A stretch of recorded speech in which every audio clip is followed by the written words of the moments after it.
పూట 12 లోపు పడి వెలిగించాలి.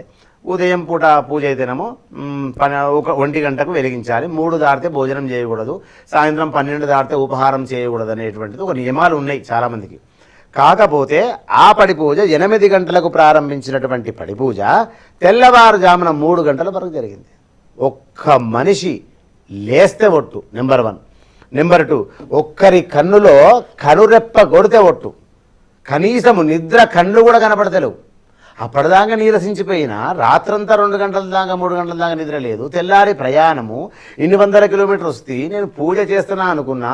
అటువంటిది ఇంతమందిని చూడగానే ఓ శక్తి వచ్చేసింది. అందులో 36వ పడి ఆ మహానుభావుడు ఎందరో గురుస్వాములు ఉండంగా లేదు లేదు గురువు గారి కరకమలములో జరగాలి, అప్పుడే నా 36వ పడికి మీరు రాకుంటే నేను ప్రాణము తీసుకున్నా పర్వాలేదు అనేటువంటి మాటతోటి నాకు సరళమ్మకు, నేను లేకపోతే సరళమ్మకు, సరళమ్మ లేకపోతే నాకు ఆ పడిపోయే తెల్లవారు